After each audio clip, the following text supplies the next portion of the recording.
In this video, we will be taking a dive into the Hebrew word Elohim, one of the most fascinating, debated, and misunderstood terms in the entire Tanakh, the Hebrew Bible. It is used over 2,500 times in the Tanakh. The word Elohim is a grammatical oddity in Hebrew, as it appears plural in form, but is often used with singular verbs and adjectives when referring to the God of Israel. This has led to endless interpretations, from strict monotheism to ancient polytheistic remnants, and even into esoteric and sci-fi-esque theories. In our traditional Jewish thought, Elohim refers to the one and only creator of all that is, despite the plural form. The argument is that the plural is a majestic plural, similar to how a king or queen might refer to themselves as we.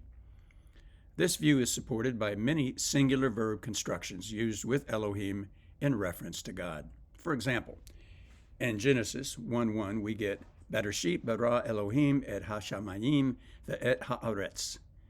In the beginning, God, Elohim, created the heavens and the earth.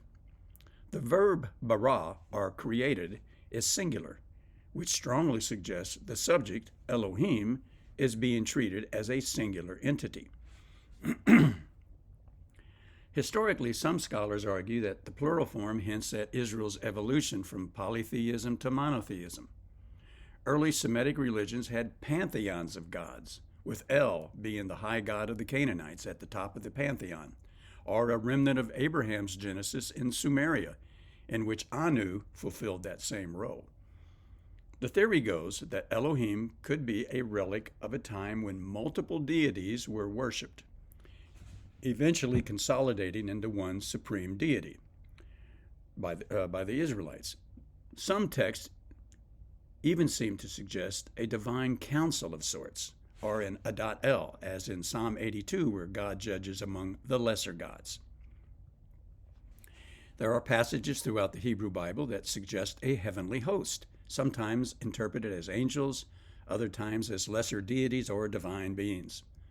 The book of Job, for instance, in chapter 1 and verse 6, speaks of the sons of God, or the B'nai Elohim, who appear before God, almost in a council-like setting.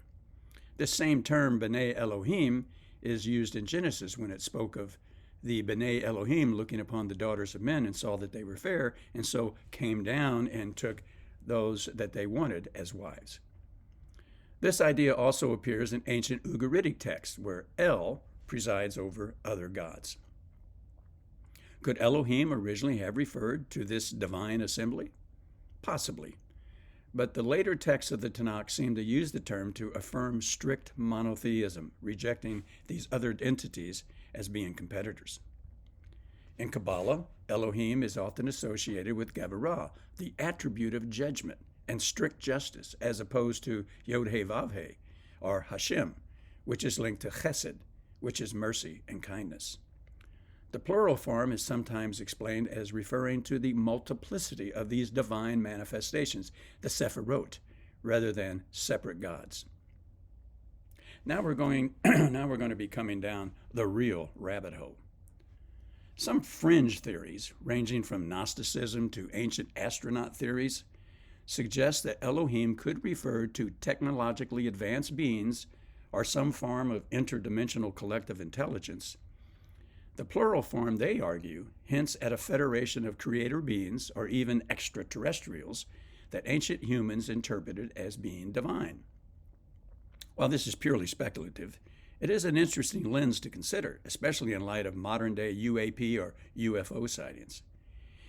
If you're in the Ronald D. Moore version of a Battlestar Galactica approach, all this happened before, all this will happen again, or the Zecharia Sitchin interpretation of ancient Sumerian, Akkadian, and Babylonian cuneiform texts, then everything is up for grabs as it relates to this mesmerizing word Elohim.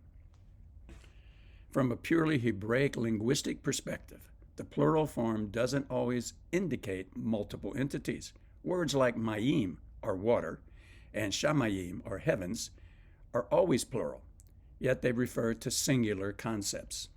Some argue that Elohim fits this pattern, a plural word used to indicate the vastness, power, and majesty of Source. but still referring to a single deity. This is beautifully illustrated in the Shema that we recite every day of our lives as Jews, found in Deuteronomy 6:4. Shema Israel, Adonai Eloheinu, Adonai Echad. Listen up, Israel. Elohim is God, Elohim is one. So then, who or what is Elohim? At its core, Elohim is the ultimate divine force in our Jewish tradition, encompassing all aspects of reality: creation, judgment, power, and majesty. Whether you see it as a monotheistic God or a remnant of polytheism, a divine council, or something more esoteric, the richness of the term reflects the complexity of the biblical worldview that we continue to wrestle with even after 4,000 years of biblical history. Elohim is one of those concepts that keeps you thinking no matter how much you study it. It's a deep well, and depending on whether you're looking at it through historical, linguistic, mystical, or even sci-fi lens, you can land in very different places. So I have to ask, what's your take? Are you leaning toward the strict monotheistic view, the historical evolution approach, or something more out there? I'll enjoy reading your thoughts in the comments below. If you like our videos, please like, subscribe, and hit that notification bell. You can find all my videos on Rumble, YouTube, Locals, across the various social media platforms. Links to my Schmooze Views Locals page and my blogger page can be found in the descriptions below. I look so forward to hearing from you, and so until next time, I want to wish you shalom.